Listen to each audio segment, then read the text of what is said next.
Hello everyone, welcome back to my channel. आज हम CTET EVS के वेरी इंपॉर्टेंट टॉपिक्स को कवर करने वाले हैं और जो कि सीटेट एग्ज़ाम के लिए काफ़ी इंपॉर्टेंट होने वाला है। ये हमारा लास्ट वीडियो होगा क्योंकि हमने अभी तक सारे नोट्स कवर कर लिए। ठीक है, तो चलिए वीडियो को शुरू करते हैं। दिल्ली मुंबई से सड़क के रास्ते से 1400 किलोमीटर दूर है। कितना दूर है? 1400 किलोमीटर दूर। ठीक है, सड़क के रास्ते से, ट्रेन की बात नहीं हो रही, यहाँ पे सड़क की बात हो रही है। Victoria terminal railway station Mumbai में है। कहाँ पे? मुंबई में। ठीक है, विक्टोरिया टर्मिनल रेलवे स्टेशन एक नंबर में एग्जाम में आ सकता है। ठीक है, पुणे से कोलकाता तक जाने में 2 दिन लगते हैं। कितने दिन लगते हैं? 2 दिन लगते हैं। बाई ट्रेन की बात हो रही है यहाँ पे। ठीक है, तो आपको इन सब चीज़ों का ध्यान देना पड़ेगा। कहाँ पे सड़क की बात हो रही है, कहाँ पे ट्रेन की बात हो रही है।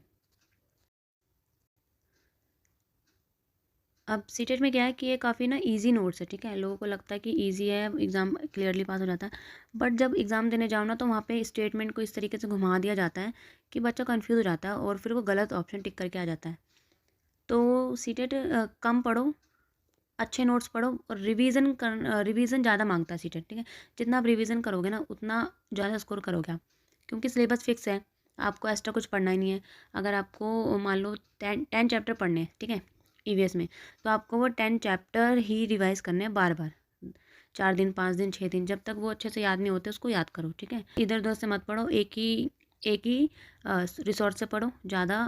अगर आप इधर उधर भागोगे कि ये भी पढ़ लूँ वो भी पढ़ लूँ तो फिर आप कन्फ्यूज़ हो जाओगे। तो जैसे कि ये ईवीएस के नोट्स है, ठीक है, इसकी कुछ 5 से 6 वीडियो होंगी नोट्स की। ठीक है, अगर आप इन्हीं को ये 1-2 बार देख लोगे ना तो आपके सारे कॉन्सेप्ट क्लियर हो जाएंगे। ठीक है, तो सीटेट मेहनत मांगता है। ठीक है,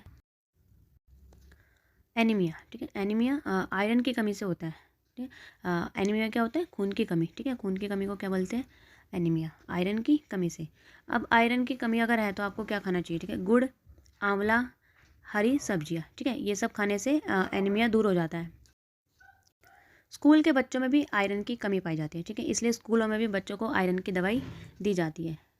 अभी आंवले में क्या पाया जाता है? Vitamin C. ठीक है, इस तरीके के क्वेश्चंस भी एग्जाम में पूछ ले जाते हैं कि विटामिन ए, विटामिन सी कौन कौन से फ्रूट एंड वेजिटेबल्स में पाया जाता है। ठीक है, तो इसको आप अलग से नेट पे सर्च करोगे तो आपको पूरा विटामिन का चार्ट मिल जाएगा। ठीक है, उसको आप एक बार रिवाइज कर लो, काफ़ी है। फिर आते हैं राजस्थान के जैसलमेर में केवल 10 से 15 दिन ही बारिश होती है। जैसलमेर में सिर्फ 10 से 15 दिन बारिश होती है, इसलिए वहाँ पे पानी की कमी मिलती है। ठीक है, तो वहाँ पे क्या है, 1986 में जोधपुर में सूखा पड़ने पर लोगों ने क्या यूज़ करना स्टार्ट किया? बावड़िया। ठीक है, बावड़िया किसको कहते हैं? कुओं को। उन्होंने बड़े बड़े इस तरीके के बावड़ियाँ बनाना स्टार्ट कर दी। इसमें इसमें वो क्या करते थे? कुएं के पानी को, बारिश के पानी को स्टोर करते थे कुओं में। ठीक है, बावड़ियों में। अब इसी का यूज़ जैसलमेर के लोगों ने करना स्टार्ट कर दिया कि वो जो 10 से 15 दिन की जो बारिश होती है या फिर जितने भी दिन की होती है वो उस पानी को वो लोग बाद में इस्तेमाल कर सके। ओके, डेड सी महासागरों को कहा जाता है। किसको कहते हैं? महासागरों को। अब इसको डेड सी क्यों कहते हैं? क्योंकि इनमें नमक इतना ज़्यादा होता है कि अगर आप उसको एक घूंट भी अगर आप उसका पी लेते हो तो आप मर सकते हो उससे। और दूसरा उसमें एक पॉइंट ये भी है कि अगर कोई इंसान अगर महासागर में गिर जाता है, मतलब डूब जाता है, तो वो डूबेगा नहीं, वो पानी के सतह पर तैरेगा। क्यों? क्योंकि जो महासागर है ना उसमें नमक यानी लवणता इतनी मात्रा में होता है कि वो आपकी बॉडी को डूबने नहीं देगा। ठीक है, इस तरीके से भी डेड सी का पॉइंट आ सकता है, तो इसे आप ध्यान में रखना। लद्दाख, लद्दाख में क्या है? Cold desert. ठीक है, कोल्ड डेजर्ट में कोल्ड डेजर्ट लद्दाख में, से आप याद रखना। ले भाषा में झूले, झूले का मतलब क्या होता है? स्वागत, वेलकम। ठीक है, वेलकम करते हैं वो झूले बोलकर। ले भाषा, कौन सी भाषा? ले भाषा। लद्दाख में कौन सी भाषा बोली जाती है? ले, इसे ध्यान में रखना। लद्दाख चांगथांग 5 किलोमीटर दूरी की ऊंचाई पर बना है। चांगथांग कहाँ पे बना है? 5,000 मीटर की ऊंचाई पर बना हुआ है। चांगथांग चांगप्पा एक जाति है जो लद्दाख के पहाड़ियों में रहती है। ये बकरियां पालती है। इस तरीके के क्वेश्चंस एग्जाम में स्टेटमेंट वाइज में या फिर 1 मार्क्स में पूछ लिया जाता है। इंपॉर्टेंट टॉपिक है, इसे आप ध्यान में रखना। जैसे कि भाषा ही पूछ लेते हैं, कोल्ड डेजर्ट कहाँ है ये पूछ लेते हैं, चंगप्पा जाति क्या काम करती है? वो बकरियाँ पालती है। कहाँ रहती है? लद्दाख में रहती है।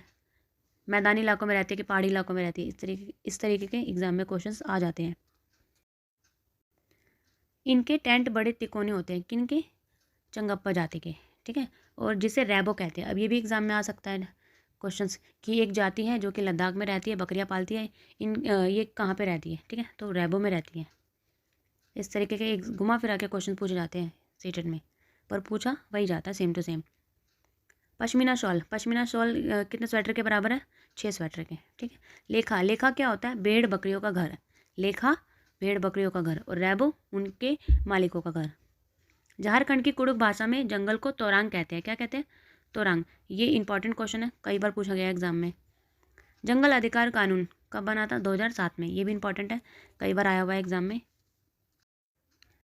एक तो रैबो, दूसरा लेखा, तीसरा झारखंड, कुड़ुक और तोरंग। कहाँ की भाषा? झारखंड की भाषा। कौन सी भाषा? कुड़ुक। और कौन सा शब्द है? तोरांग। तोरांग को क्या बोलते हैं? जंगल। एक ही लाइन से ना कई तरह के क्वेश्चंस बन जाते हैं। जंगल अधिकार कानून ये कब आया था? 2007 में। अब ये हमारा इंपॉर्टेंट टॉपिक है, ठीक है, इसलिए मैं स्टार लगा रही हूँ क्योंकि एग्जाम में आता है। ग्रेगर मेंडल, ठीक है। अब ये कौन थे? इन्होंने मटर के पौधों पर रिसर्च की। क्या की? रिसर्च की। जैसे कि वो पौधे होते हैं ना, पौधों का वो करवाते हैं, जैसे मेल जोल कॉम्बिनेशन कुछ बना दिया, फिर देखते हैं क्या उगता है। वो वाला मेरे को ध्यान में नहीं आ रहा क्या वर्ड बोलते हैं उसको, ठीक है। तो उन्होंने मटर के पौधों पे शोध किया था, रिसर्च किया था, ठीक है। और ग्रेगर मेंडल का जन्म कहाँ कब हुआ था? 1822 में। और ये कहाँ के रहने वाले हैं? ऑस्ट्रेलिया के। ये 3 पॉइंट इंपॉर्टेंट है। पहला तो ये कि मटर के पौधों पर रिसर्च किसने की? तो ग्रेगर मेंडल ने की, ठीक है। इनका जन्म 1822 में हुआ। ये कौन सी फैमिली से? गरीब फैमिली से, और ऑस्ट्रेलिया में इनका जन्म हुआ, ठीक है। 4 पॉइंट ध्यान में रखने के हैं। कुछ इनकी रिसर्च करने को कुछ संकलन करके कुछ बोलते हैं। सरकारी रिकॉर्ड के अनुसार 1997 से 2005 तक आंध्र प्रदेश में 1.5 लाख किसान कर्ज के कारण मर गए। कितने लोग? 1.5 लाख। कहाँ पे? आंध्र प्रदेश में। डेट ध्यान में रखो, 1997 से 2005 तक। और जगह, सीटेट में जगह सबसे ज़्यादा इंपॉर्टेंट है। ये स्टेटमेंट में ज़्यादातर यही करते हैं कि स्टेटमेंट में जगह वगैरह चेंज कर देते हैं, और फिर इंसान बच्चा कंफ्यूज हो जाता है। दिरहम, दिरहम क्या है? आबू धाबी की करेंसी। ऊंधियू, ऊंधियू क्या है? पकी हुई सब्जी। कहाँ पे खाई जाती है? गुजरात में। कच्छ, कच्छ कहाँ है? गुजरात में। अब ये जो इस तरीके के जो पॉइंट्स है ना, ये एग्ज़ाम में बहुत ज़्यादा आते हैं, बहुत ज़्यादा एक एक मार्क्स में पूछ लिए जाते हैं। हर बार आप देखोगे ना प्रीवियस ईयर उठा के, आपको इसी तरीके के क्वेश्चंस मिलेंगे एग्जाम में। प्लेसेस वगैरह, प्लेस और फूड, इन 2 टॉपिक से तो बहुत ज़्यादा एग्जाम में क्वेश्चन आते हैं। फिर आता है अडालज। अडालज की बावड़ी कहाँ पे है? अहमदाबाद में। अब हमने बावड़ियों के बारे में पढ़ा था कि ये राजस्थान में है। अब जिन्होंने शॉर्ट नोट्स या फिर मैराथन वगैरह देख के गए होंगे, उनको लगेगा कि बावड़ियों की बात हो रही है तो राजस्थान में होगा, ठीक है। अब वो यहीं पे पॉइंट गलत हो जाएगा। तो ये अडालज की बावड़ियाँ कहाँ पे है? अहमदाबाद में, यानी गुजरात में। आ से अडालज, आ से अहमदाबाद, ठीक है, इसे ध्यान में रखो। ये एक पॉइंट याद करने का अच्छा है, आ, ठीक है। फिर आते हैं हमारे एक और इम्पॉर्टेंट टॉपिक पे। कुतुबशाही सुल्तानों ने 1518 से 1687 तक गोलकोंडा पर राज किया, ठीक है। 1518 से 1687 तक गोलकोंडा पे राज किया। कहाँ पे राज किया? गोलकोंडा पे। किन्होंने राज किया? कुतुबशाही सुल्तानों ने, ठीक है। गोलकोंडा किले की बाहरी दीवारें 87 बुर्ज है, ठीक है। बाहरी दीवारें याद रखने की चीज़ क्या है? बाहरी। अगर भीतरी आ गया तो फिर वो स्टेटमेंट गलत है। और कितने बुर्ज है? 87। ये बुर्ज दीवारों से ऊंचे हैं, ठीक है, ये बुर्ज दीवारों से भी ऊंचे हैं। मल्लापुर जिला ये कहाँ पे है? केरल में। ये इस तरीके के पॉइंट्स इंपॉर्टेंट होते हैं। अगर आप चाहते हो कि इस तरीके के और पॉइंट पे एक और वीडियो और अवेलेबल हो जाए, कि मतलब सारे प्लेसेस और उनके जो ज़िले हैं, कौन सी चीज़ें कहाँ पे है, कौन सी जगह किस चीज़ के लिए फ़ेमस है, उसकी एक लिस्ट अगर आपको चाहिए, और जैसे कि फूड से रिलेटेड जो टॉपिक्स हैं कि कौन से स्टेट में या फिर कौन से ज़िले में कौन सा फूड खाया जाता है, उसकी लिस्ट, क्योंकि ये 2 टॉपिक इंपॉर्टेंट होती है और यही इंसान को कन्फ्यूज़ करती है, ठीक है। तो अगर आपको इससे रिलेटेड वीडियो चाहिए तो प्लीज़ आप वीडियो पे कमेंट ज़रूर कीजिए। और आज ही किसी ने कमेंट किया था कि, 1 मिनट दिखाती हूँ। हाँ, आज ही किसी ने कमेंट किया था कि ये वाला जो पॉइंट है ना, 3rd पॉइंट, ये गलत है। 2007 में सुनीता विलियम ने लंबे समय तक स्पेस में रहने का रिकॉर्ड बनाया। अब मैं पूछना चाहती हूँ ये कहाँ से गलत है, क्योंकि ये पूरे के पूरे नोट्स मैंने एनसीईआरटी से बनाए हैं। क्योंकि जब मैं पढ़ती थी ना, तो मैंने हिंदी की ईवीएस की बुक से ये सारे नोट्स बनाए हैं और वहीं से पढ़ के फिर मैंने सीटेट पास किया है। तो भाई इसमें क्या गलत है? मतलब कोई इंसान अपने नोट्स शेयर कर रहा है सिर्फ इसलिए कि मतलब थोड़ा सा प्रैक्टिस हो जाए कि कैसे कम्युनिकेशन करना चाहिए लोगों से, तो आप मतलब कमेंट करके इंसान को डिमोटिवेट कर देते हो। ये देखो, ये एनसीईआरटी की बुक है, ठीक है। इसमें पूरा पूरा क्लियर लिखा है, in 2007 Sushmita William set a new record for the longest space flight by a women. अब इसमें क्या गलत है और क्या गलत लिखा है, ठीक है। वो पहली महिला थी जिन्होंने स्पेस में रहने का सबसे लंबा रिकॉर्ड बनाया, ठीक है। महिला की बात हो रही है यहाँ पे, ना कि किसी इंसान की। और 2007, और रही बात 2006 की, तो 2006 में वो स्पेस में गई थी, उनका रिकॉर्ड बना है 2007 में। तो एनसीईआरटी के अकॉर्डिंग ये सब कुछ करेक्ट है। आपको ये वीडियोस कैसी लगती है प्लीज़ कमेंट करके ज़रूर बताइए, और क्या आगे मुझे और वीडियोस बनाना चाहिए या नहीं, ठीक है। तो हमारे सीटेट के सारे नोट्स यहाँ पे कवर होते हैं, ठीक है। अगर एक आध कोई पॉइंट रह जाएगा तो वो मैं पीवाईक्यूज़ में कवर करा दूँगी। मेरी तरफ से मेरे जितने भी मैंने नोट्स बनाए थे ना, वो मैंने सारे इन वीडियोज़ में कवर कर दिए, ठीक है। Thank you everyone for watching.